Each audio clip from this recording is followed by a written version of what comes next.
Yo, people, it's your boy. It's been a while, so let me reintroduce myself. I hail from North London, and on the track on the simulator, I go by the name of Michael Shiblacker. But in the podcasting world, of course, and this great space that we have, I have the alternative of AMG Dens, aka the MDM, the modern day Morgan Freeman, the voice of the people. And today, guys, I'm so excited. I'm really, really honored to bring on this guest because he's become a really good friend of mine. It's an honor. We've met through a really organic kind of source, and I've been following his progress throughout the entire season. And without fail, every single weekend, he just steps up and levels it up with the GT4 team. So, guys, I want you to, give a big round of applause because he's a huge star for the future. He represents Ram Racing, my favorite GT team. And on top of that, he's already secured many podiums for the season as well. And he's on his rise to ascendancy for the world of GT racing and just the field of, being a great factory driver of the future, potentially for Mercedes. So without further ado, gonna get into it. He's basically the Will Smith of just GT4 racing. Like him and his teammate, they're like the bad boys, the Will Smith and Martin Lawrence of the GT4 scene. He's the one and the only. It's Harry George. Mate, how's it going, man?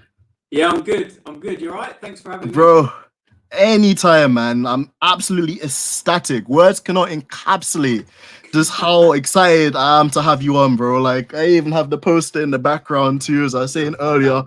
And just generally a huge fan of your work, bro. Like, you've managed to kind of garner just the energy and just that kind of charisma and passion and dedication towards your driving, and it definitely shows on the track, man. So absolutely, man. Bro, you're the future. To me, I was saying it before. Mara Engel, nah. Danny Juncadella, nah. Daniel Moret, nah. Lucas Auer, nah. Bernd Snyder, nah. Jules Gonon, Jules is my guy, nah. No, Ian I'm not Loggy. gonna wish anything bad upon those. Even But I Ian hope you're Loggy, right. even Uncle Ian. I got lots of time for Ian Loggy, but bro, you're the future face, hopefully, of Mercedes in the future, man. And any manufacturer will be very honored and very privileged to have an up and coming driver like you, bro. You're a rising star, so it's a great honor. But let's get into it, man. First kind of thing I'll bring up on the board. We've done our intro. Let's get into it, Harry, man. Let's talk about your earliest motorsport memories. So, like, how did you get into motor racing? Kind of, who were your idols growing up? And, what was your first track experience like as well? Like, please explain that to our viewers. Yeah, of course. Well, it's actually quite ironic because I haven't actually been involved in motorsport for that long, to be honest. So I actually started off playing golf when I was younger. So my dad that. I think when I was like 7 or 8, maybe even younger. Well, that was when I won my first golf competition. So yeah, like only really been involved in motorsport for just over 3 years. So yeah, started all with the Caterham Academy actually in 2021, which I can go on to explain a bit more about in more detail further on. But as an idol perspective, I've always idolised Lewis Hamilton. I just think he's just a great, and a lot of people have sort of gone off him recently, but I don't understand why. He's done so much for F1 and just like the culture in general. So yeah, he's a big idol of mine, and love George as well. So I'm just a big Mercedes fanboy at the moment myself. Man, that's awesome to hear, man. And we will talk about the Caterham Academy as well, because that's again a really interesting starting point for a lot of people. And generally as well, Ronnie, again, amazing individual. Shout out to my uncle Ronnie. Like we have a Caribbean thing where like people who we respect, we just put uncle as like a prefix of the title. So to me, he's like my uncle Ronnie. Like I always have admiration for him. And it was great as well just to see the Instagram stories of him living his best life in the McLaren garage. So 1 minute he's in the McLaren garage, next minute he's in a helicopter. And I was like, my uncle's clear. He's living his best life. So absolutely, man. And you actually talked. I know, right? Exactly. Man, he has to have some of the joy to himself, I guess. But no, absolutely.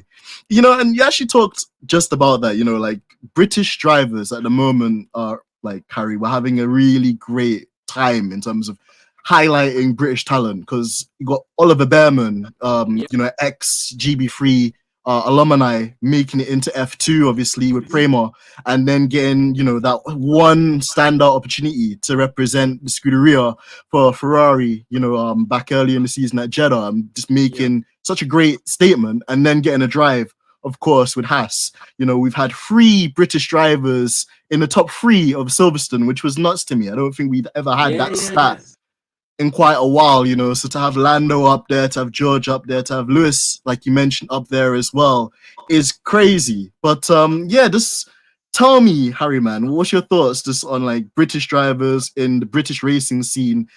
How much of it that is such, like, you know, a huge thing for the world of motorsport to have British drivers, British talent at the top of all of these different motorsports categories, and just like, you know, showing and demonstrating the talent that we have over here.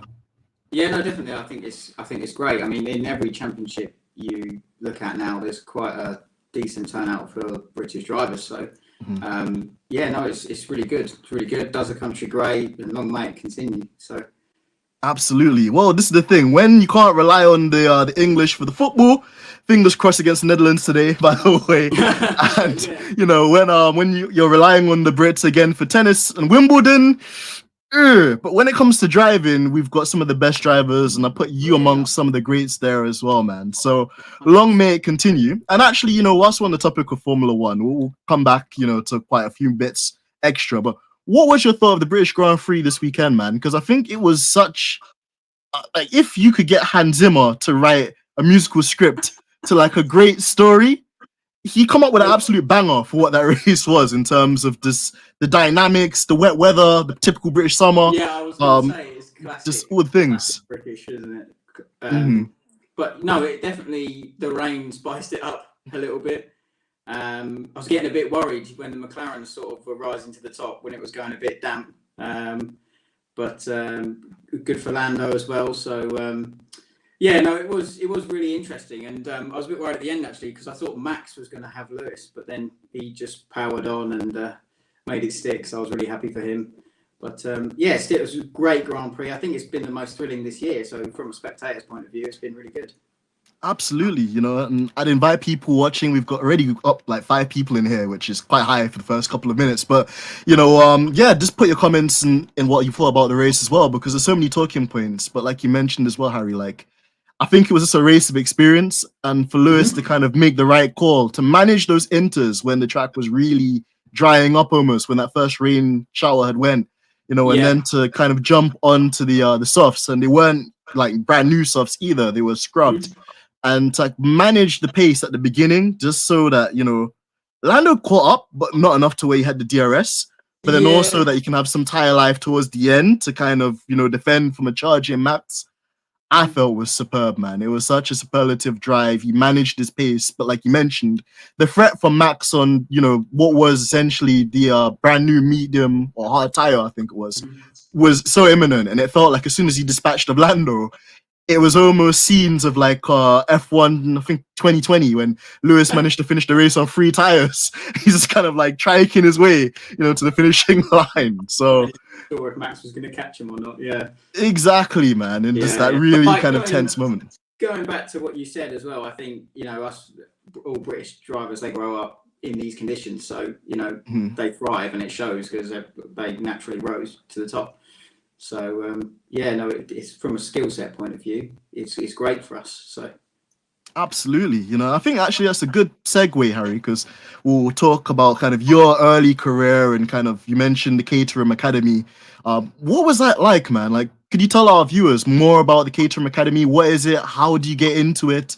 And on top of that as well, like, what is the level of the competition like, even at that stage? You know, because I imagine you get loads of different racing drivers, maybe already have past experience from karting, or maybe the older drivers that have kind of come into that series now that they've got some money or funding. How has that been, you know, in terms of like just the performance level, and, you know, what were the key things you learned from racing in that series? Yeah, no, definitely. So so 2021 I did the Caterham Academy. So going back before that, I during lockdown, which I think was it 2020? We did a bit of karting. So my cousin actually owns a kart, and he was at Wright House, which is our local track. I don't know if you know, but we went down there and I had a little go in it, and then sort of got the buzz with it and was on the pace, same sort of pace he was at. Mhm. So then we bought a cart, and that's what we was doing throughout lockdown. You can only be outside, so it was just days at the kart track, and like really got into it and wanted to sort of get into racing, and sort of found out through social media and then YouTube. And there's a guy at the time who was doing the academy called Mr. JWW. I don't know if you know him, quite a famous YouTuber. So he did it, and my dad actually spotted it, and we was, and then from then on we saw it and did a bit more research on it, and it all sprung from there really. But from so the Caterham Academy is like a completely novice race series, so you can't have a license before you get into it. Part of it is you get your ARDs and then you become a racing driver. But yeah, it was amazing. So I learned so much from it because it's just basics, you know, no traction control, no ABS, nothing like that. So in terms of like learning car control and your skills, it really brings them on. So I couldn't recommend it enough from a starting point of view if anyone wants to get into motorsport. Absolutely, you know, and I'm glad you said that as well, Harry, because I think for a lot of people, they think you have to be karting by the age of 2 months old or something like that. And no, it's exactly. not necessarily the case. I'm 25 now, so I'm quite old in terms of like the youngsters in motorsport, if that makes sense. So yeah, I'm sort of taking a different path, not down the single-seater route. No, but it's working so far, Harry, man, and you've already put yourself on the map, which is something we'll discuss in a bit. A couple more people inside here as well that have said hello. Hi, Mary. Oh, you was at Silverstone, and yeah, I could imagine just the atmosphere being crazy. I remember on the Monday morning, I've got a new kind of Mercedes sweater that I bought, and I was like, it's technically not smart casual, but I'm buzzing with so much energy that like I have to wear it, and even if I get in trouble, I don't care. Like I have to support a Lewis Hamilton W at all costs. Absolutely, you have to represent, of course. Got Mona in the building. Hey Mona, thank you so much for tuning in. I hope you're keeping well, and I hope again you enjoyed just the weekend that was sterling. You know, British Grand Prix. This is such an amazing week for Lewis Hamilton fans across the world. Mary again, just talking about those infamous words, Lewis, get in there, or this hammer time, or this, oh man, like the chills. And you know it's real when like Bono comes on the radio and says, Lewis, the gap is 5 seconds, and then Lewis is like, Bono, leave me to it. I'm like, jeez, it's going down. It's going down. You know it's going down, man. So absolutely. No, what's going on, man? Thank you so much for joining us. Honestly, so great to have so many of you in here as well. You guys know just like how much I've been wanting to do this particular interview, so it's great to have you guys here as well. So before we move on to the next question, Harry, the other thing I wanted to ask you about on the topic of the Caterham Academy was almost a transition into British GT. You know, with the Caterham car, like you mentioned, it's like no traction control, electronic system, no ABS, so you have to learn threshold braking and trail braking very early. And again, it's like a car that's quite mechanical in its build-up. Whereas, at least for your McLaren Artura that you drove initially, and then obviously transitioning into the Mercedes AMG GT4, completely different beast, I imagine. More power, that beast of an engine, that 4-liter twin turbo V8 that just makes those pops and bangs every single time. And even more clever kind of traction control system, and is again like a very downforce orientated car with the wing levels and splitters and diffusers and stuff like that as well. So how have you had to adapt your driving style, you know, to account for more power and also more downforce too in those situations? I think fundamentally it's all stayed the same, but one thing I did forget to mention about the Caterham Academy is that the cars are road legal. So you're on fully treaded tyres and it's quite soft and everything. So I went from Academy in 21 to the 310R series in 22, which means you get more power, LSD in the back, and brake bias and small bits like that are added in. And I felt like the jump from that, when I first drove the 310, I was like, whoa, this is a big jump, as in like power. And then obviously going into the AMG again, it's like, bloody hell, look, blew my face off with the speed. But Yeah, so I feel like as you meet, for me, progressing through those different series, you feel the car underneath you change, and you're sort of learning what certain things do, and the roll bar connected does this difference and all that. Mm-hmm. And I think that's a big thing that you've got to have now in GT racing. You've got to be able to relay good information on how the car feels to your engineers so they can adapt it for you to go quicker. Absolutely, and I really appreciate you mentioning that point as well, Harry, because there is almost a technical side of it, and even this kind of sitting in with John, which again I'm gonna talk about Uncle John in a minute, and Lello, the amount of technical feedback that there is there in terms of the feedback and the stuff they'll tell the race engineers in terms of direction of the car, the ride height, and all these things that alter the balance of the car ultimately are quite huge. So I'm really like intrigued to hear you mention that, and we'll dive into it a bit more. Oh, good question from Mary. Would you ever consider IndyCar, Harry? Oh, that's an interesting question. God, I think that's a bit of a big step at the moment. I'll stay with the AMG. It's definitely a different change of direction for sure. Yeah, Open wheeler, then kind of cockpit sports car. But again, like I'm sure there's an example out there, even though I can't think off the top of my head. And yeah, like it's interesting. Oh wait, I can think of one. Maybe like the likes of Alexander Rossi that drives for McLaren Arrow for IndyCar, but then also does the IMSA stuff for McLaren in the 720S for IMSA as well. So there are drivers that do it, and it'd be interesting. Noah's asked another good question. Harry, how much difference in grip is there between a GT4 car to a road car? And I think that's quite prevalent because with the AMG GT4, I still very sparingly say that it's got the calisthenics or the very kind of DNA of the road version of the GTR GTS. yeah. Even though it's its own, people I think need to know that it's its own thing, just like the GT3 equivalent to. But yeah, like, could you elaborate on that? I know you've also got a BMW M4 too, so you know about M3, yeah. But I mean, I haven't driven the road car version of the GT, so I can't offer a direct comparison. But I mean, just for example, the slicks alone, you've got so much grip underneath you. And I think the one thing that threw me at first was the actual stopping power. And we're not in GT3, we're only in GT4 only. But yeah, like lap after lap, you'd be pounding the brake pedal, putting 80 to 100 bar worth of pressure through it, and it just holds up and faultless. And you think we're doing 2-3 hour races, let alone like 24-hour races that are going on. So it's really, really incredible that the car just stops. But yeah, you have to trust it at times. And I think like the limiting factor in that car is you, because of all the forces that are being pulled on you. The car can outperform you. So you really have to trust it.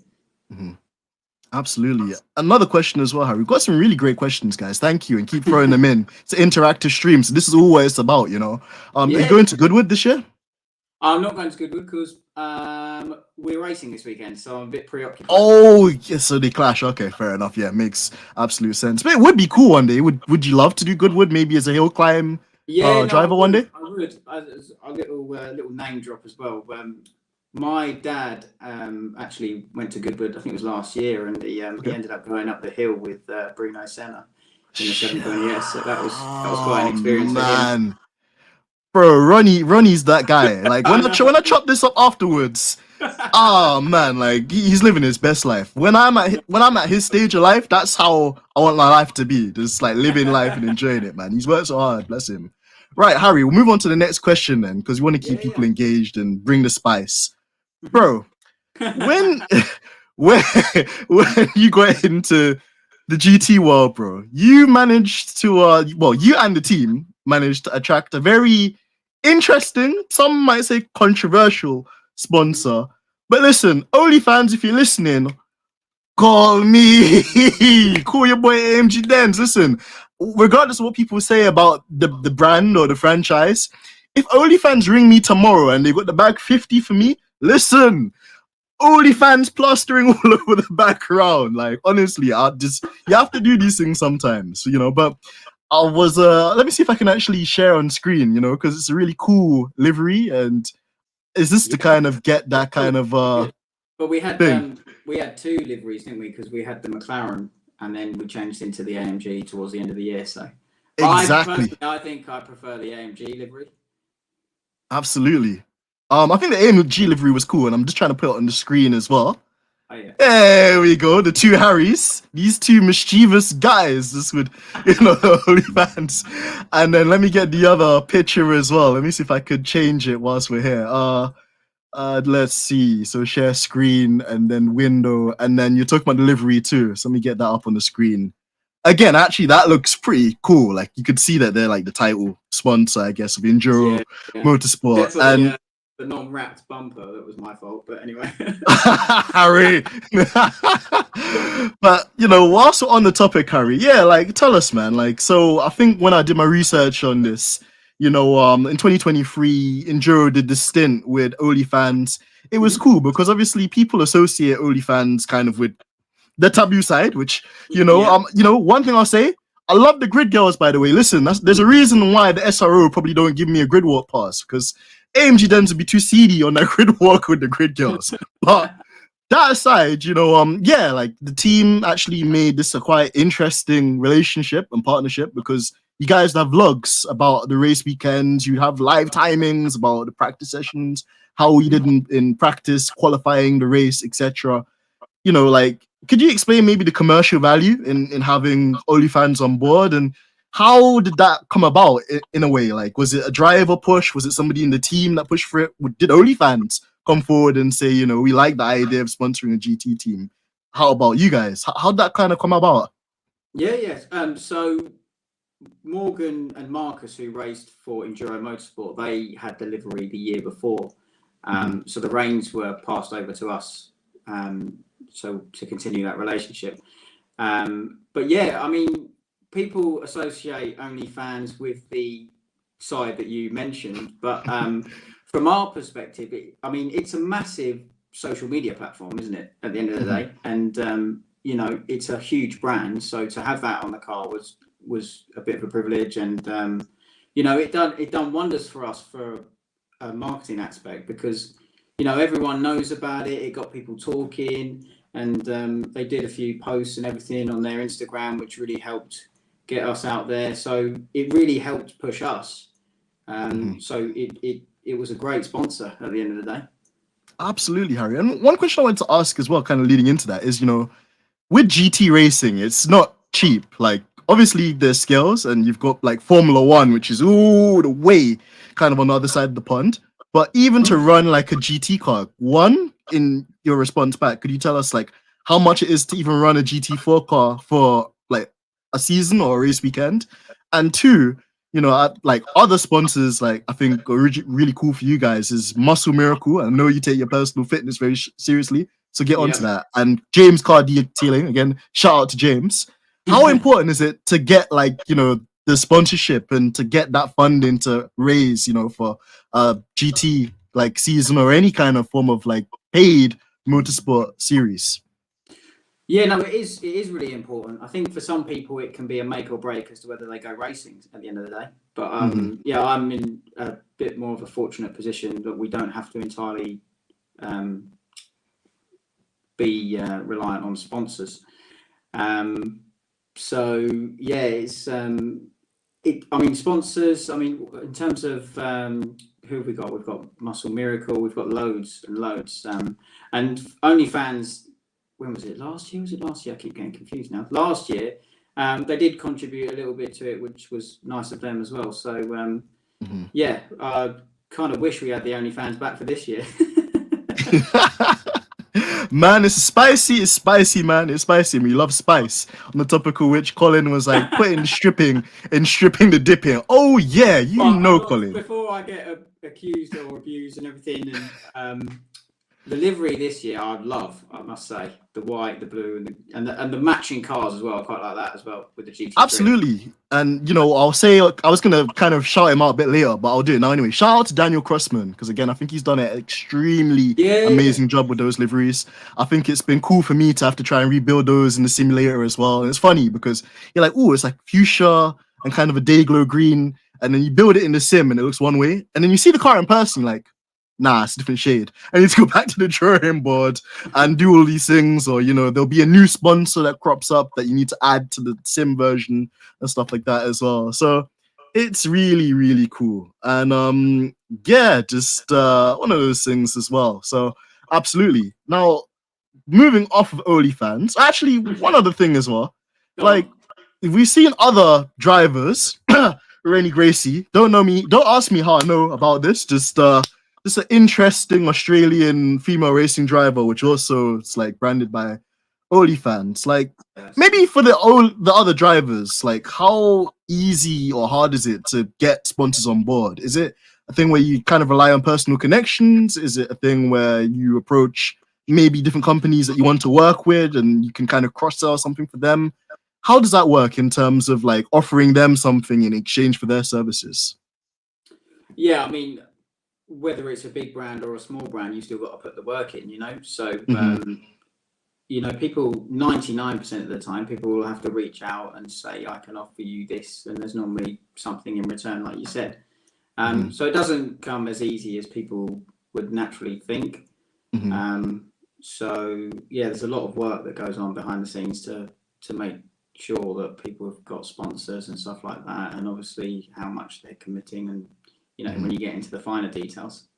Absolutely. Well, Harry, thank you again for the insight on that, because again, it's interesting, and I thought it might catch people's attention when I mentioned that. But yeah, to kind of bring it back more to you centrally, I wanted to get into your highlights of the season so far, because I've got a couple of highlights I wanted to bring in.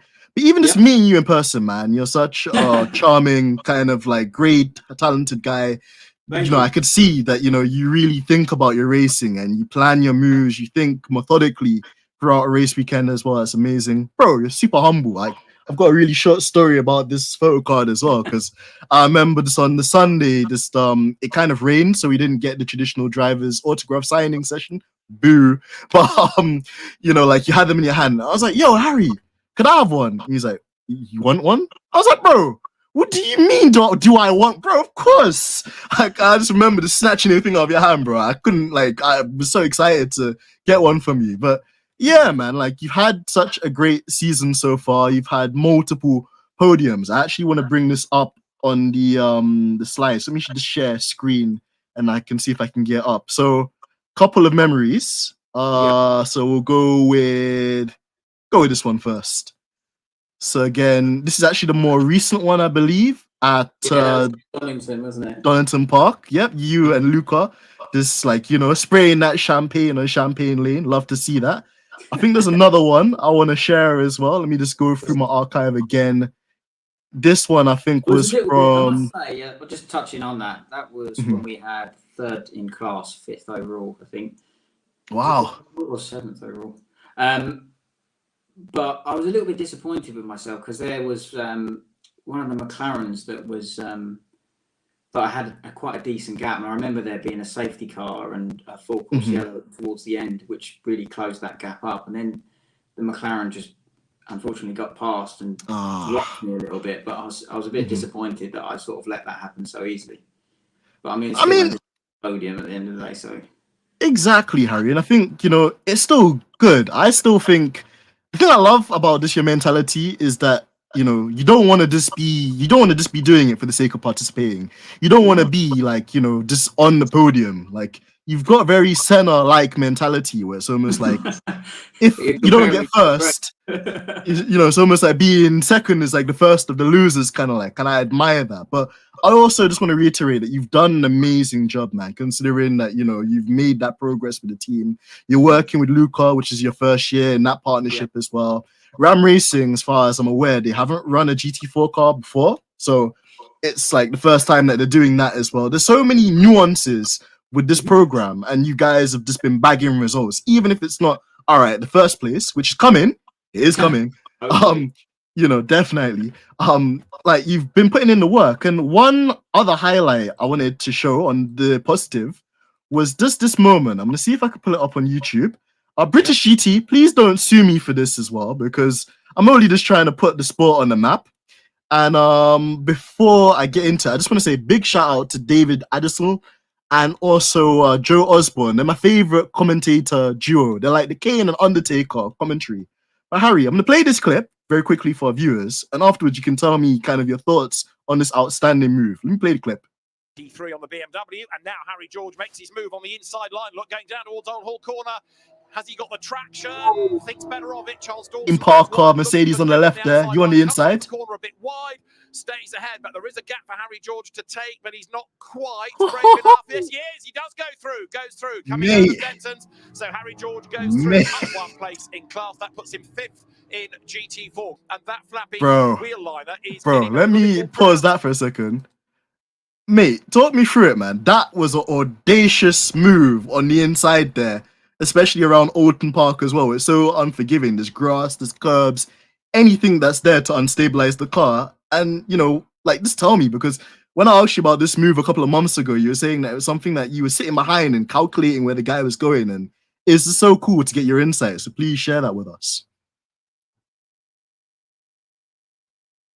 Oh, let me see. Harry, could you, I don't know if we've got your audio. Let me see. Harry, could you say something into the mic and then, yeah, let's see if we can get your audio back. Just give us a little word or two, Harry. That's so bizarre. Hold on. Give me 2 seconds, guys. Let me see if I can. Okay, so I'll take Harry out, put Harry back in. Just give us a word or two, Harry. I don't know if we can get the audio.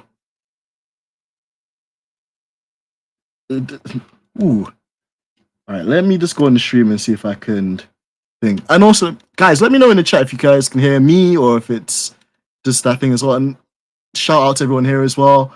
Molly, what's going on? Hello. Sinner-like mentality, absolutely. How would Harry like to do Race of Champions? It's a good question. And Malik, thank you so much for tuning in as well. We're just trying to see if we can connect Harry's audio again. Harry, do you have like any headphones maybe that you could connect in? And also, if you're watching this, just let me know if you can hear my audio too, because I noticed the sound went as soon as I can hear you, Dens, but not Harry. Okay, so let's see.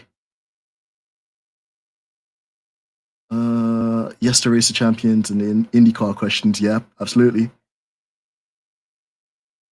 All right, we're just trying to reconnect to Harry, guys. Just bear with us one moment whilst we see if we can get the audio back. And my apologies for this too. It might be something I did because we can hear Harry before, and then as soon as I play that clip, I think it did something to the audio, but we'll see. I'm hoping it's going to come back.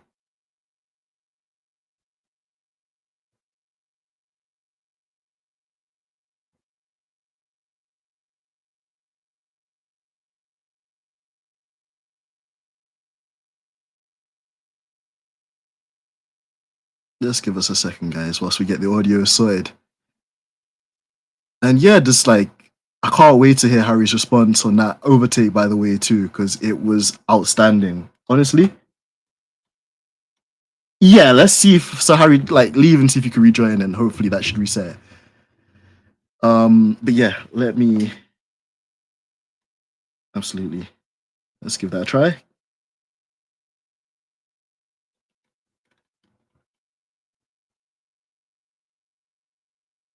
So we'll let Harry leave and then rejoin and see if that works.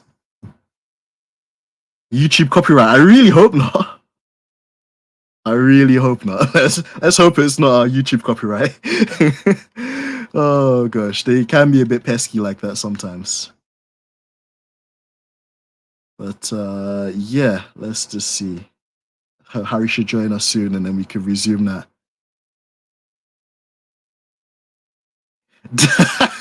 I can't wait for him to come back and see Molly's comment. Oh gosh, right. Let's add Harry back to the stage. Oh, I got you. I can hear you now. I don't know what happened. I don't know if it's the clip maybe that did it. So I actually have one more. Put the clip up, it then your voice just completely went. So I think it's got something to do with the transition of that. Oh, okay, I see. Well, I'll refrain from doing that because I don't want to lose you again or have any more technical issues. But Yeah, actually, whilst you were gone, you ready? Look at you, man. Look at what you're doing, bro. I invite you onto this. I invite you onto this space, and look, bro, you already got the women going crazy. Love to see it. I'm a But taken man.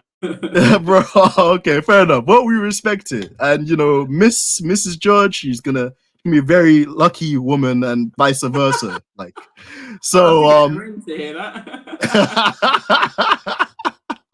you might want to clip that up and send it later, bro.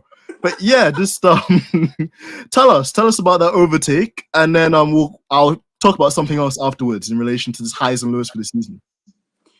Yeah, that do you know what? Again, going back to, I was a little bit disappointed with myself because I should have done it a few laps earlier. I did have the chance. So on that right before it goes down into the left, that little kink in the straight, I was sort of just up the inside of him, but I backed out, so I thought he was going to chop me straight off. But yeah, a couple of each lap, I was just feeling out the grip into turn one. So I think the lap before I was on the outside, trying to go around the outside, and then on that lap there was on the inside. So I think staying off the racing line there was a good choice. And then just had so much traction coming out where I was on the inside and I sort of cut across the racing line. I just managed to get a nice run on him down the inside. And I thought, if it's either now or never, because I'm going to get stuck behind him and waste too much time. So I've got to get on with it. Absolutely, and like it was interesting just to see how you calculated it. And again, this is the thing, we've had quite a few kind of discussions about driving standards over the last couple of weeks. I know Ian Loggy wrote a very scathing post on Instagram the other day about people kind of going for moves that shouldn't be a thing, and how commercially I see where he's coming from. It kind of looks a bit crap for the sport if people kind of do that. But bro, the thing that impresses me with your driving is that you're super clean and you're very clinical with it. Like, you don't go for moves that generally aren't on, and when you do pull off a move, it always kind of comes off nicely. So that's a big credit to you. And again, it's just incredible just how you've been able to kind of line that up as well. And go for it, sir. No, I was just going to say, I really like, obviously we're all racing drivers, so if there's a gap, you've got to go for it at the end of the day. But I'm a big preacher of, I don't want to sort of drive down the side of someone to get through. It's a bit like touching on the incident at Silverstone with the BMW. He left me the gap there and he moved over to the inside, but then come across to take what would be the normal racing line, but just didn't see me on the outside and just left me no room. And I effectively just drove down the outside of him. Actually, it's ironic you mentioned that, because I was trying to kind of pull it up on the screen. I'm just share that as well. I'm not going to play the video, one, because it might be a bit too soon, and two, just like, it's one of those things. But again, Harry, like you mentioned, so sorry, bro, sorry. Too soon. I know, but again, actually, I wanted to like talk into this a bit more. And again, it's not us dunking on anyone or taking a shot at anyone at Century or the 71 car. But, like, again, something like this happened, it essentially almost puts you a couple of laps down. And even with this in mind, with the damage to the front splitter and the error of the car, you still persevered and you still managed to get points, man. Like, how do you find... I don't know how, to be honest, because qualifying wasn't so good for me on the Saturday of that weekend because I got stuck behind one of the slower Audis and just sort of ruined it and didn't get a good flyer. And so we were starting a lot further back than we would have hoped. So I thought in the first few laps where everyone's bunched together, I've got to get on with it and start making up some places so we could get some decent points. And obviously, I went for a move around the outside, and then next thing you know, I'm driving down the side of him and I'm in the gravel. And yeah, like beached in the gravel like that, everyone's driving past, is a bit of a heart-wrenching feeling because you're like, oh, great, we're on the back foot already. And, I was thinking, are we even going to get back into this race? And then once I did get back on, we're, like you said, a lap or two down, and we've got to then mix up the strategy so that we can then try and put ourselves back in the fight. And that meant that I had to go really long and stay out. And as it was drying, I was just managing tyres that were overheating, and it was just, not nice. So And then it happened again at the same place. Yeah, well, I wasn't even going to mention that, but yeah, from a car behind this time just drove into the back of me, which again is unfortunate. I know these things happen. It's completely his fault, and he's acknowledged that. So that was nice of him. Yeah, and it was just a weekend of what could have actually been quite decent and turned into a bit of a nightmare.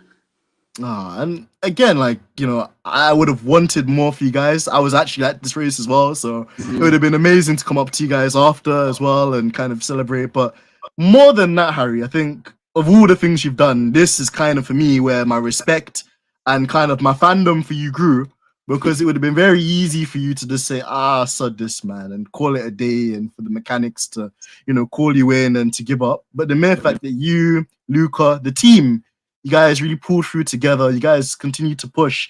It was a race, like you mentioned, where at times you had to be on a dry circuit with kind of like wet tires and they'd overheat, getting the tire pressures in the right window as well. It's tricky, but to come home and still get points, I think was a kind of good reward for your efforts. And it just kind of showed, you know, never to give up, never to kind of back down from a challenge. And you really showed a lot of mental resiliency in that situation as well, which is remarkably impressive, man. No, I really, really appreciate that. It is a big mental game, I think, motorsport, and a lot of people don't realise that. I mean, like in that race, for example, I've got the pressures on the dash, so I can see them as we're going around, and just seeing them spike during that period of the drying track, and I'm thinking, and the cars all over the place, and it's very demoralising. You know, you're like, oh, great, shall I just come in now? And you sort of have to like push through that just to carry on. And that's a good job I did. No, absolutely, it was worth it, man. And again, you really, really showed that, you know, you guys deserve the opportunity. You guys are making the most of it, even when things kind of are out of your hand. And absolutely, we've got a couple of comments as well. So you got obviously my guy F1 Black talking about the anti-Max Verstappen. Exactly. Yeah, Lewis Hamilton fans here. Sorry about that. Whoop. Mary saying, Harry, I was a Colin McRae fan. Would you consider rallying? Mary's trying to get you into all disciplines of racing, man. I was going to say. No, I don't know. I haven't really thought about it, to be honest. I think I prefer circuit racing, I must say. So I'll stick with that. Fair enough. Molly saying, sounds like Harry is more the Palou type. Yeah, so obviously Alex Palou, very surgical driver, kind of goes about his racing in a very clinical way. So I'll take that. Exactly. And Black saying, the surgeon, you know it. So that's so true. Right, so we'll get on to the next kind of bit of the segment then, Harry. You know, race prep and staying fit, because I've got my notes here, man. And, you know, I know that you take your race prep very seriously. Bro, my guy's in the gym. I thought I was dedicated, but you, bro, nah, my guy's training like he's going to go one-on-one with The Undertaker, as I posted yesterday. You know, and I know that you do some amazing work with Phil Pleasure Academy, which I'd love you to talk more about. And we'll talk about kind of like setting up the car, BOP, pre-race rituals and that stuff as well. So, you know, tell us more about the fitness sides. Like how hard is it to get prepared, you know, for British GT race? And, you know, there's long 3-hour endurance races in some parts of the calendar. So how do you physically stay in shape, and how has, you know, the Phil Pleasure Academy helped you on that kind of journey too? Yeah, massively. I think, again, motorsport is quite physically demanding, another thing that people don't realise. So like you said, like these 2-3 hour races where you're doing good 60-minute stints in the car, you know, you need to be fit and concentrate the whole time. So, training's going really well. It's really intense. Just trying to keep on top of it and, doing everything from cardio, strengthening and reactions and just combining it and maintaining it throughout the season. And it's good for the mind as well, I think, to keep you in shape. So I like that aspect as well. And, you know, I'm quite fascinated by anything that you can do to give you the edge. So even if it's, you know, just being able to hold on for that little bit longer or whatever, because I do feel it in the size of my core as I'm cornering as well. So it's definitely made a big difference to me in terms of helping with my driving. Absolutely. You know, and Bro, again, like you remind me of so many drivers. When you talk about like the fitness aspect of it, you're giving me like Lawrence Van Tor vibes, you know. And Lawrence is well known for being really strict about his diet and training and going on these long ass bike journeys. And you know, he's talking. I watched the podcast with him, and he was talking about doing Le Mans, you know, for Porsche Penske in the 963, and just how in the last 10, like probably last 10, 20 minutes of the race, 24-hour race, he's pushing as hard as he can to get P3 from I think the other I think Ferrari or number 8 Toyota, one of the two. And he's saying that although he didn't get the podium spot at the end of the day, he was still happy with his performance because he didn't feel shattered after the race. So he didn't feel fatigued or tired. And he knew that, you know, he threw everything he could at the car. Whereas if he wasn't physically conditioned for that race, and the gap between him and P3 was 2 seconds, and it's all just because physically he wasn't conditioned, he'd come out of that having regret because he wouldn't have feel like he like physically trained himself for that. Is that something that you can kind of relate to as well in terms of finding the fine tune of performance in yourself and driving on the circuit as well? Yeah, definitely. I mean, they're in hypercar and I'm in GT4. I mean, imagine the stresses that are going on with them. It must be pretty nuts. So yeah, it's just you've got to be on it in terms of your training, I think, because you know if you're lacking or you know in the car your arms are hurting, you're thinking more about your arms than driving in front of you, and then you've got that sudden lapse in concentration. So I think it's if you can keep your body fit and it's not aching as much, then you aren't thinking about all of this. You're thinking about all of this, and it just keeps you in the zone and keeps you at the peak for longer. If that makes sense. Absolutely, it's so true. And kind of to add on to the race prep side of this as well, Harry. Like, you know, what is it like setting up the AMG GT4 with RAM? And you know, what kind of things do you have to consider? I know you mentioned the roll bar. On top of that as well, ride height is very sensitive on these cars. Obviously, they're very electronic cars as well. So you've got the ABS and the traction control that you can mess around with, brake bias. You know, how do you go into the pre-race tests, looking into things like that?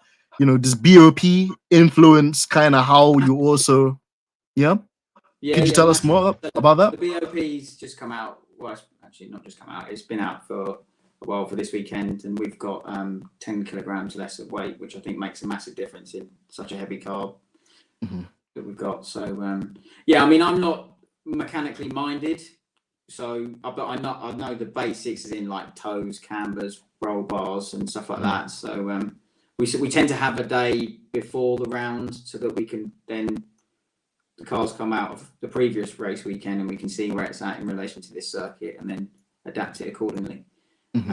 But yeah, like ride heights, rakes, stuff like that, we're always messing around with. And I've got a great team, great engineer, Keith. I don't know if you met him.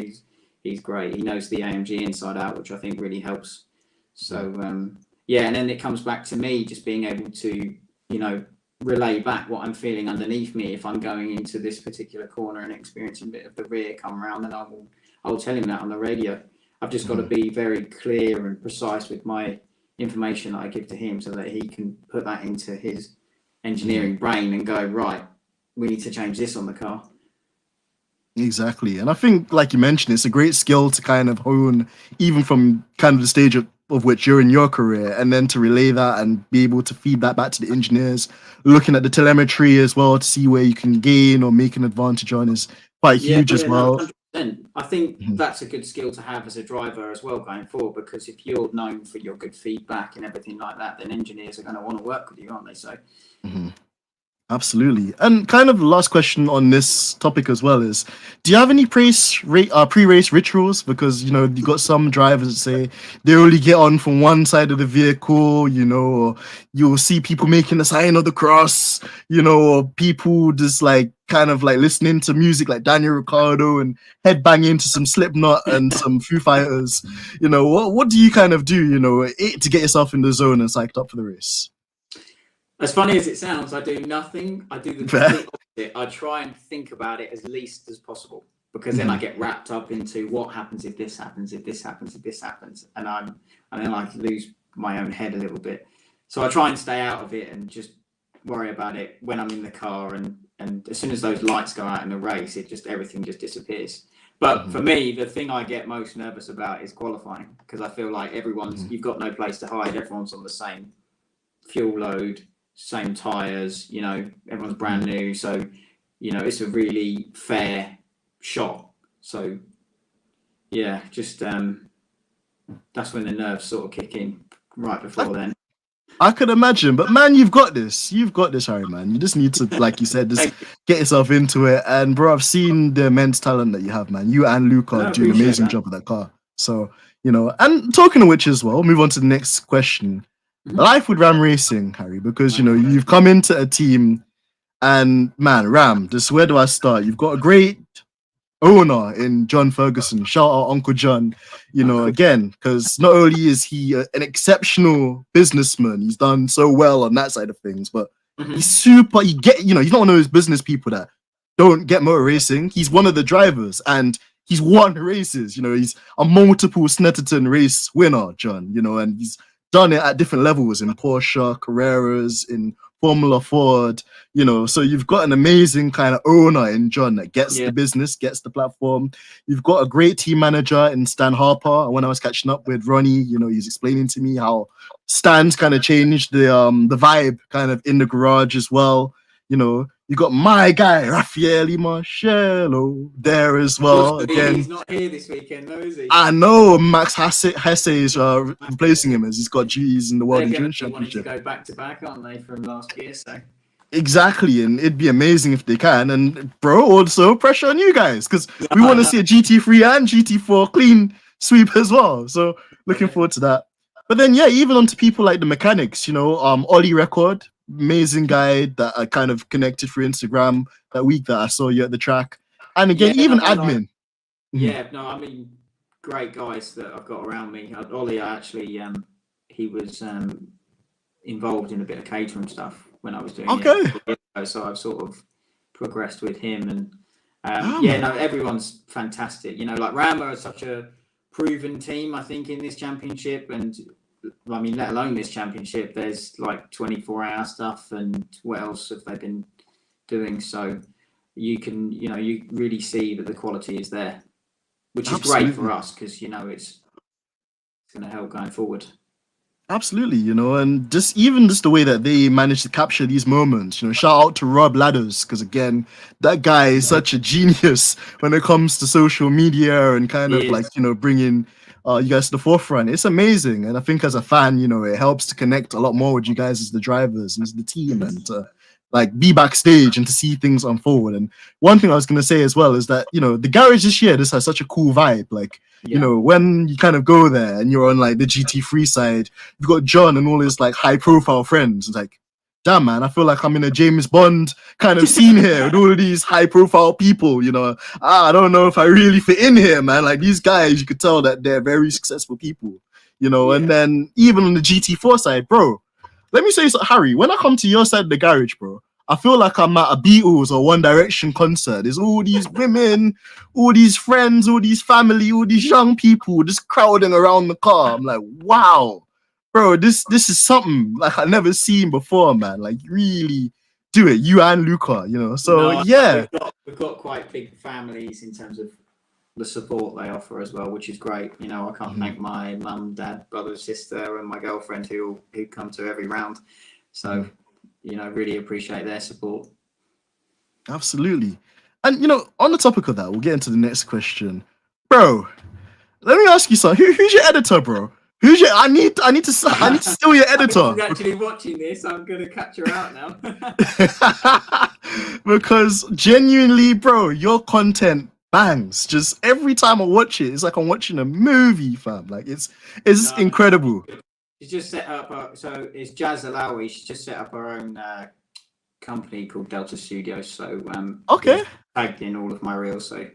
Yeah, no, she's so her partner is a guy called Charlie Lower, who I used to race with in the Catering Academy, and that's how we met. Okay. Wow. So we were championship rivals actually, and he beat me. So. We won't talk about that a bit too much anyways. But yeah, man, bro, like, man, that's such an organic kind of way to have that. It's really wholesome.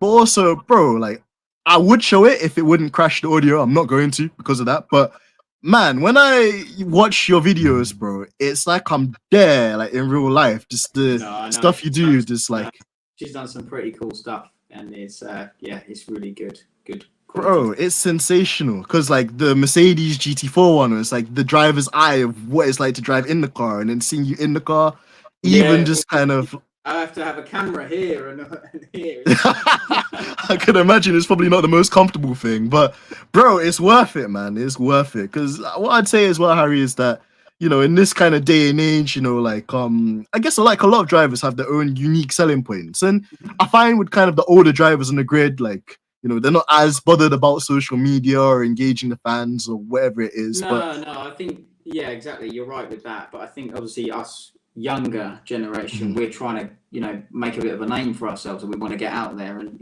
I think the biggest social media platform is Instagram, isn't it? So, we're all using it to try and push our names. And I mean, at the same time, we can connect with the fans as well. So, bro. It's amazing, man. I just want to say, Harry, keep it up, bro. Keep it up. Just you and the team, just keep putting out the content, man. Because it's like I live through you vicariously, just like to see, what it's like to just be a racing driver and to just like, be on the circuit or to be in the car. And at some point, I'd like love to kind of come and like check you guys out again. Perhaps get you to explain or showcase the car to us or show us some cool perks and features. Definitely, It's something I'd love to do because, like, you're just such a natural, I feel, and the team do a really good job in portraying that as well. I actually got a question as well from No. Great question again, No. Is it hard trying not to hinder the GT3s while you're racing? Do you often lose time because of it? Ooh, good question. It is a good question, yeah. GT3s, I mean, us in GT4, we're constantly in our mirrors looking out for them, but we are told as GT4 drivers just to stay on our line and make them go around us. I mean, there's times where it's unfortunate where they catch you, I think. Yeah. Because some people might get a bit lucky and they get past on the straight and they haven't, but then sometimes they might be right behind and you can bet your life on it that they're going to make a lunge into the corner. So you've just got to expect those things. And then if they lunge, you have to come out of it, and it can set you back tenths, if not half a second, seconds, and so I think we're always the losing party in that. Absolutely, and I can definitely empathize because whilst I've never done real life driving, like obviously I do a bit of multi-class racing, and when you're a GT3 car and you've got a hypercar or LMP2, sending it down the inside just when you're about to commit to the corner, it can be quite frustrating, and you could be in the middle of catching another driver, and then that advantage trying to build or catch them, you lose. And you're like, yeah, exactly. Or it could be the other way. You could be on the receiving end where you've built a gap to the car behind for position, and then a GT3 comes and slows you down, and then that advantage you've built then gets taken away by, another kind of class category car overtaking as well. So I guess it ebbs and flows, and ultimately it's the same thing for everyone. You've got another thing to think about as well whilst you're driving, because if you're looking in your mirrors in a GT3 car's not exactly like right on your bumper, but you're thinking about, where's it going to catch me? Should I lift here quickly just to give him the time to get through, or should I commit to this corner? And you've got to weigh up all your options as to how much you're going to lose when you want to lose the least. So true. Absolutely. And again, it's just part of motor racing, I guess, and the more experience you get with that, I guess, the more you kind of utilize that, because you see other drivers kind of using the traffic to their advantage, or maybe kind of it can bite you so bad, or it can make or break your race, sometimes. So absolutely, it kind of works both ways. So I agree with you. So on to the next question, and actually I really wanted to put this in because again, like, we talked about Ronnie, and again, he's like the uncle I wish I had, man. He's not the uncle I never had. Like, he's so awesome, and like, like the way how he introduced me to the team and the mechanics, and was showing me different stuff about the car and telling me about your season as well. Like, I wanted to kind of add this in terms of the importance of parents and support when it comes to motor racing, because not to get all soppy or not to make people cry, but I'm just gonna put this picture here. Just look at the two of them. Look at the two of them. But shout out to Ronnie. How instrumental has him and mom and just brother, sister. Yeah, no, my whole family, to be honest, have been so supportive, and I'm so grateful. They're giving up all their time as well to come to the race weekends and everything, and it's all attention on me. So yeah, they've been great. Dad's been great. Yeah, just can't thank them enough, really. Oh, it's amazing, man. And bro, do you ever you can be honest, do you ever feel pressure with them being there that they're here, I can't, make them make the effort of coming all this way and not put on a show for them, or do you just say nah, Of course I do, yeah. I'm always feeling the pressure. But yeah, you just gotta get on with it, I guess. And they've got faith in me as well. I think it's more nerves as to nothing happens. But I mean, safety nowadays is way up here. Top level. Anything will happen. But absolutely. Yeah, no, they are all very lovely to me, and I really appreciate it. Oh, that's amazing, man. And actually, on the topic of this as well, in terms of parenting and fatherhood, Lelo, obviously, he's just had a newborn as well. Shout out to him and Aurora. And it's interesting seeing him as well, because last year when I met him for the first time, this is typical Lelo. But then this year when I met him, he's a bit more reserved and kind of conserving his energy, which, is interesting. And then from another perspective, another huge person I want to give a big shout out to is... man, my Uncle John. John Ferguson. Uncle John, man. Because, again, this whole kind of Caribbean thing of, prefacing people you respect with uncle or auntie. But Uncle John's just been great with me in terms of making me feel welcome, explaining things to me about the car, kind of giving me some exclusive, which I dare not talk about because I don't want to get sued by Rammed. But just... again, just to kind of see the relationship that John has with his son, Daniel, and the parenting advice that, he gives to Daniel in terms of his karting career, and to see just the kind of resources that he gives to his son in terms of training him and giving him those opportunities, and of course, it's awesome to see little Daniel with the Ram Racing kit on and the go-kart. He must be loving life, the amount of test days and races he's doing. Bro, it's just one of those things. But yeah, man, I mean, from your perspective, obviously, it's kind of funny because it's indirectly your team owner and also teammate. But when you see John and the kind of relationship he has with his son, does it inspire you at all, or do you kind of see similarities in the way that you and the way Ronnie's backed you as well?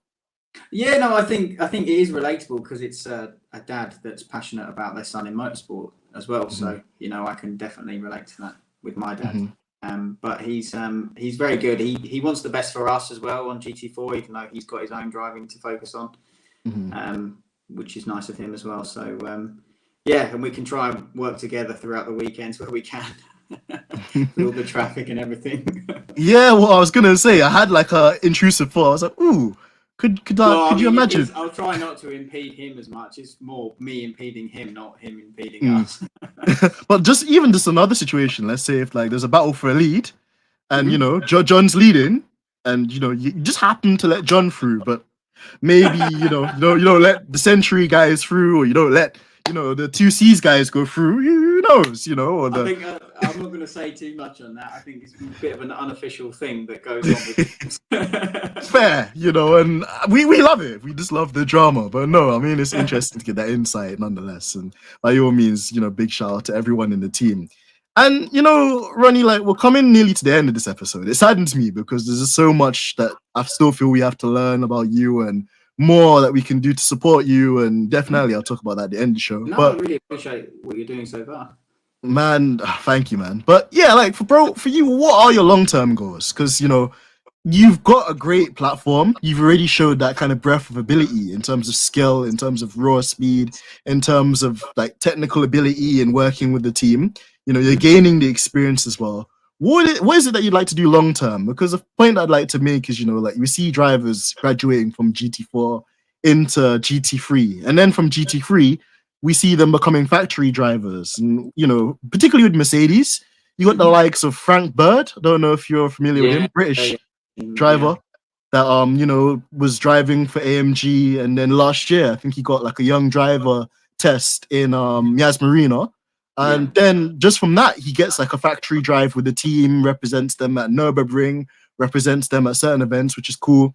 You got the likes of Arjun Maini, which again is the brother to Kush Maini, the F2 driver at the moment. But Arjun's been doing an amazing job in DTM for Mercedes in the GT3 program. On top of that as well, he set an astonishing lap at the Nürburgring earlier this year as well. So great to see his program. Even the likes of Kimi Antonelli. Again, people talk about Kimi for his open wheel experience. People don't really know that the Antonellis are quite a good family with racing, and they actually, I think, are a customer AMG like family. So they've actually got their own AMG GT3 car that they race in the GT Open Series. I never really knew about before, but again, bro, it's news to me as well. But even Kimi Antonelli kind of has like that kind of backing from AMG and is seen kind of as almost like, you know, the face and a factory driver as such. So for you, what's the ambition? Is it to become like a factory driver with Mercedes or a manufacturer? And what series would you like to do in the future as well is the question. Very good question. It's really like a set goal, you know. I'd just like to get as far as I can with it, but I mean, I wouldn't say no to a factory driver. That is pretty much the dream job, isn't it? I think, of course. In terms of championships, I think WEC is definitely up there. I think the dream drive would be to do the 24-hour of Le Mans. Ooh.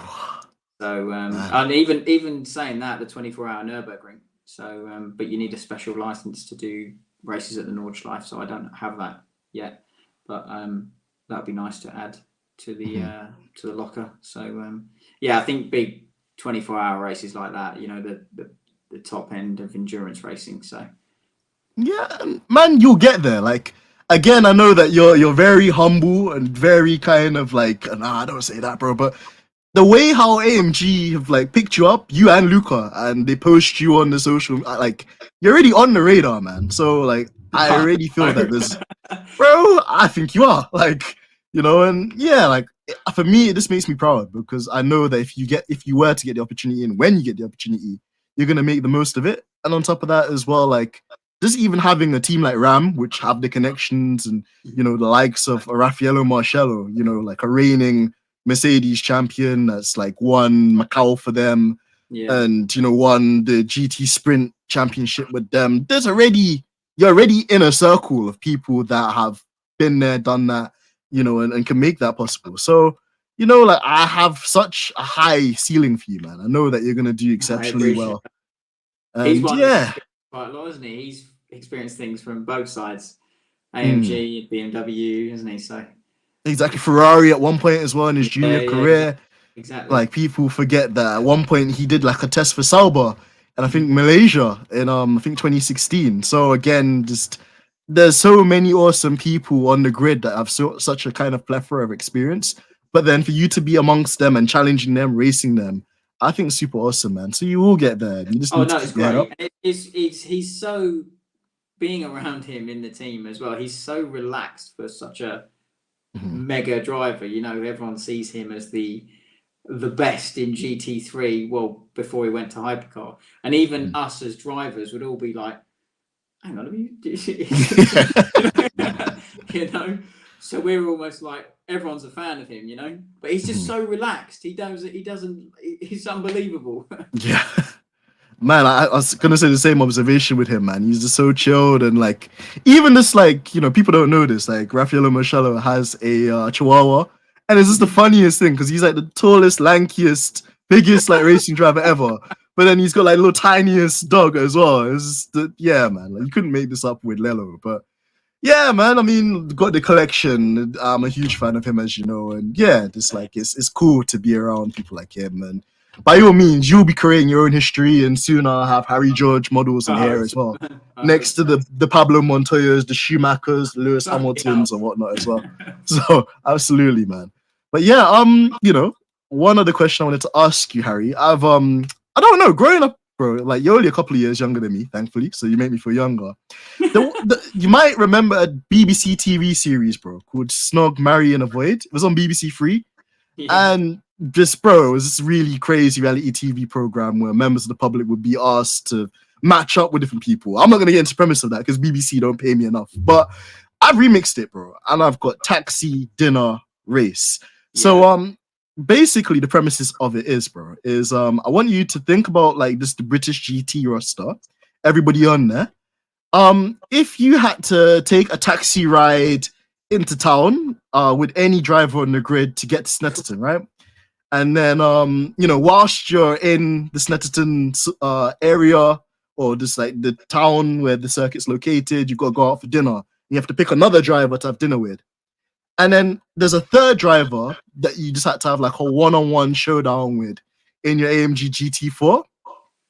Which three drivers would you pick? And I've said I'm gonna exclude Charlie Fag because I know you guys are really close friends. Sorry, Charlie. Sorry, Charlie. Sorry, man. But I rate what you're doing in Aston Martin, by the way. But no, Charlie's like disqualified from this. You have to pick three drivers. Who you picking for taxi, dinner, and race? They've got to be on the grid this year.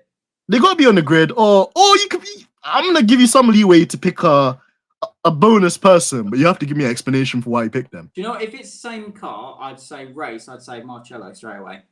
Nice, bro. Because that's bold. I think it's bold, but I think it'd be a reality check in terms of the benchmark. You know, if you're up against the best, you know where you are. So definitely, I think you'd have to have the quickest, if not quick, driver in that. I'm clipping this up, by the way. This is definitely a clip, but I love that. I love this and your explanation for that as well. Anytime soon, will he? Oh yeah, no, true. But who knows? Could flip it the other way maybe, or throw you boys into some K rooms. I'm so I don't even know where to go now with the old. I've forgotten who's on the grid this year. Maybe I think. And it could be GT3 or GT4. I'll open up the floor in that regard too. Oh really? Okay. I'm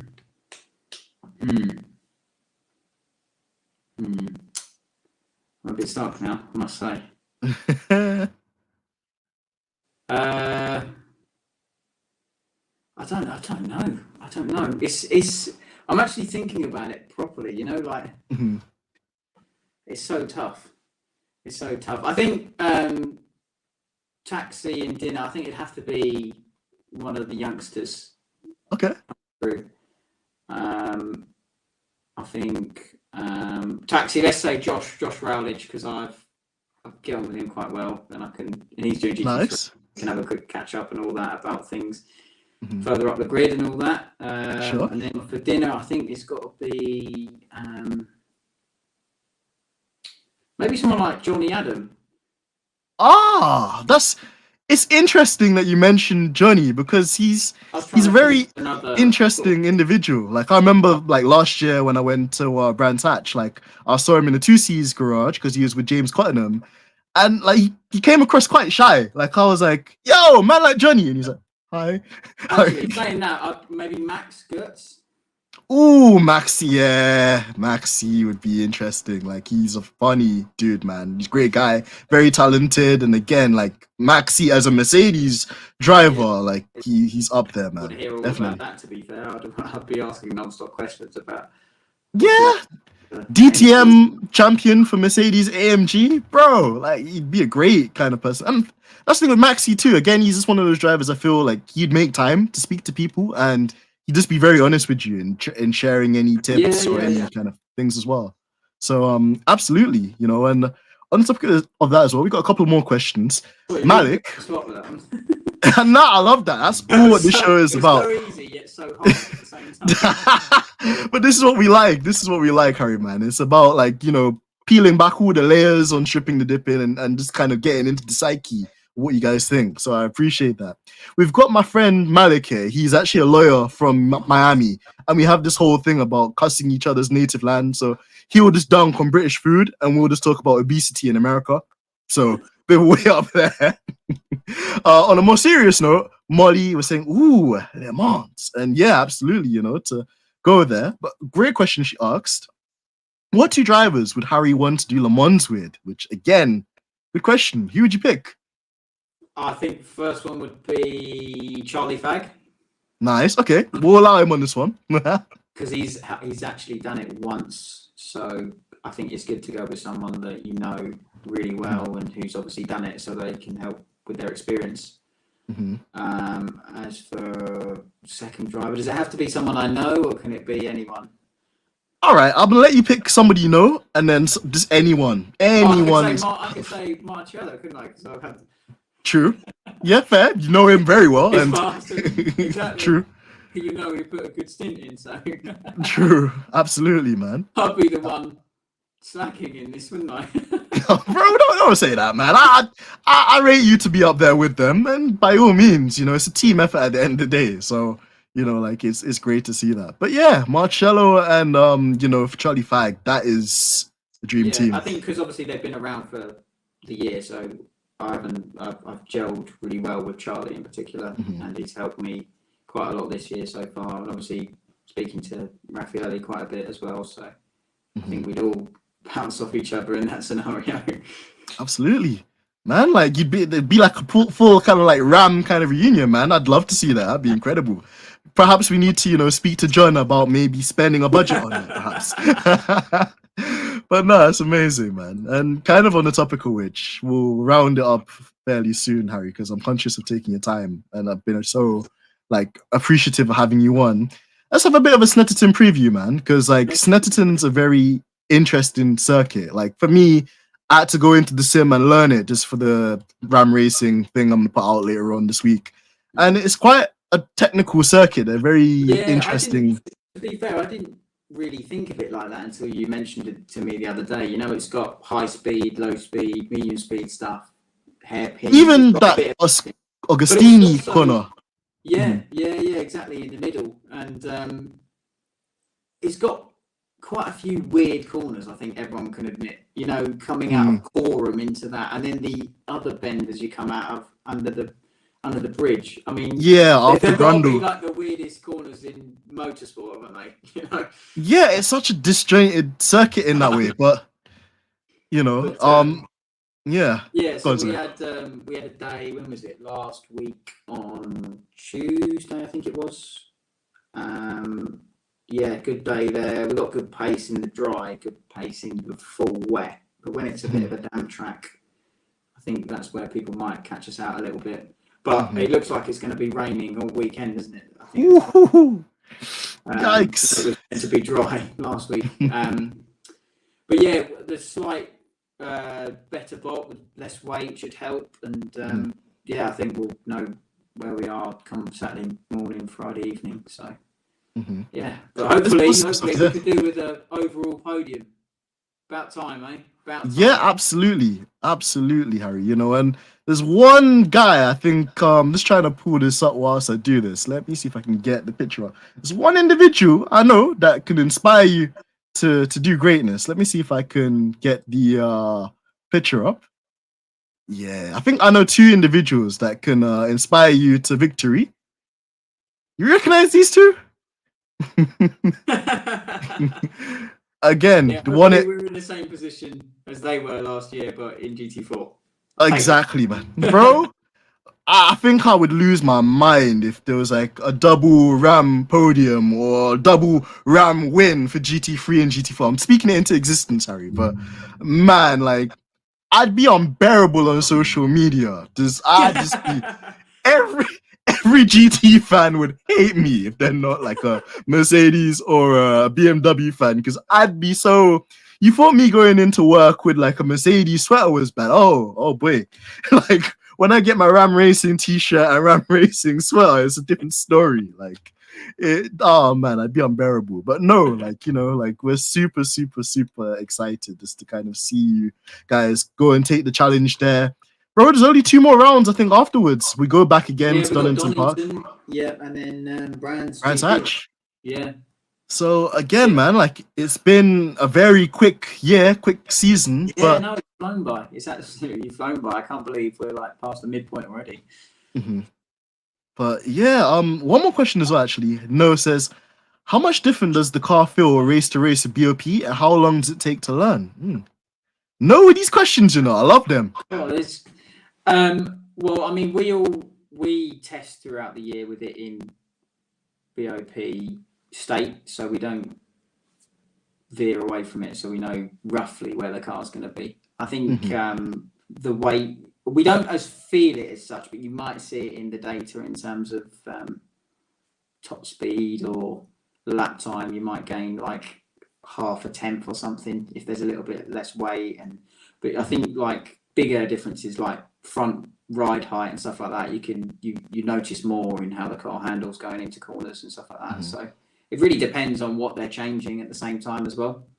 Absolutely. And actually, one thing, not to digress, I've gone a long lecture, but for those who maybe they're new to GT racing, BOP, balance of performance.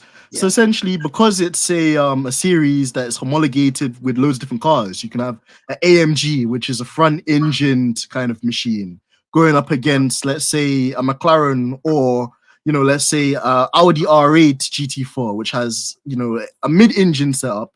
To basically make the cars as equal as possible. They have this thing where they try and homologate the cars and benchmark them so that they can all achieve similar lap times, but just in different ways. So, for example, the Mercedes might get its lap time in this pure power, pure kind of like straight line speed, But for example, we don't have a Porsche, but maybe another aero car like the McLarens or the Audis, for example, or even with the BMW aero car.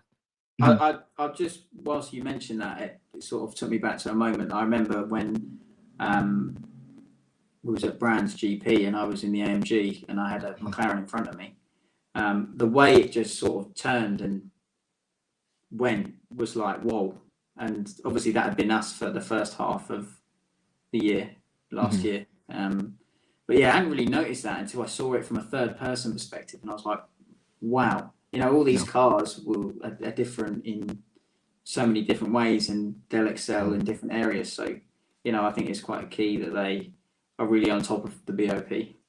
Exactly, and I think, it becomes quite a political subject because I know certain teams feel that they get the kind of rough end of the stick. And even like Ian Loggy, for example, shout out to Ian because he's a great friend as well, was explaining like when he drives the McLaren, for example, he loves just how it handles because it's this very kind of downforce centric and you can throw the car into the corner.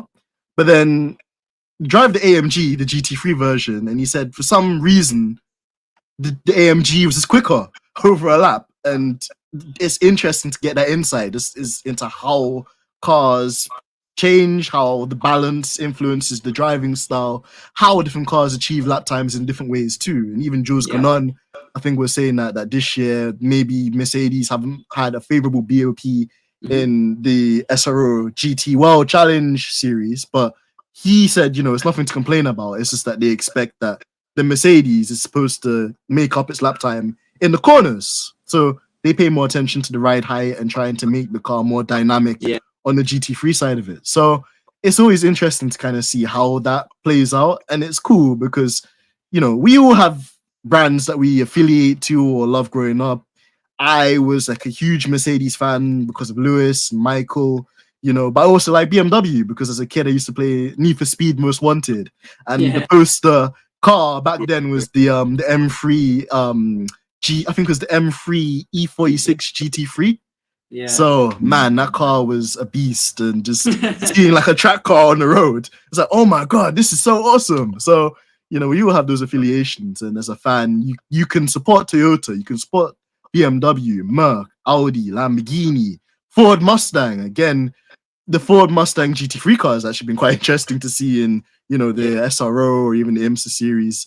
Like, there's just so many different cars, and if you're an American, if you're a Brit, if you're into Japanese cars, there's something in there for like everyone. So, yeah, although we are pro AMG forum, of course, wearing the badge, like, there's just so many manufacturers out there. Ram, of course, as well. And we always just love to kind of get behind the teams and the drivers. So absolutely. And yes, no correcting me, E46 GTI. Oh man, and even that car, just the race version of it that competed in the Nürburgring and broke all those records back in the day as well, was crazy. Just it's one of my favorite things growing up as a kid. So but on that note, guys, sadly, this is the part of the show that I always feel kind of down about because you've been on a roller coaster. We've got an amazing guest like Harry today, But yeah, if I could just remind people to subscribe, like, and share the content, it goes a long way in helping us build this platform. Harry, how was your first experience on the podcast, bro? Let me get your intake and feel on that. Loving it, man. Thank you very much for having me. It's good. Bro, Anytime. Thank you, man. Honestly, we need to get you on here more often. So hopefully we can do like a part 2 kind of towards the end of the season where we can have some more kind of throwbacks and different bits as well. And I'll definitely be coming to see you in person as well at the track as well. I intend to be there for Donington Park. I've always wanted to go to Donington, one of my favorite circuits in real life. And also Brands Hatch is probably the closest circuit to me in terms of like tracks too. So you'll see me for another 2 rounds as well, just fanboying you. And bro, absolutely. You know I love to, man. And yeah, guys, make sure you go and follow Harry as well. I've actually put his social media links in the description of this YouTube video as well. So make sure you follow him on Instagram. Make sure you follow him on Twitter. Great guy. He makes time to actually, respond to fans, and he's probably one of the only drivers I know that's super interactive with fans, man. So, before Harry blows up and he becomes Mr. AMG and he's not got time for us, enjoy.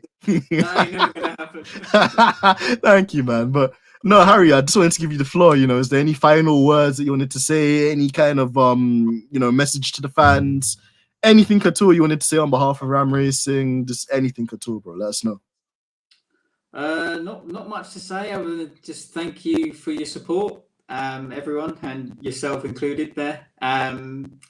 Just hopefully we can have a good weekend at Snetterton. A nice overall podium would go down well, and overall win would be nice. So fingers crossed. Fingers crossed.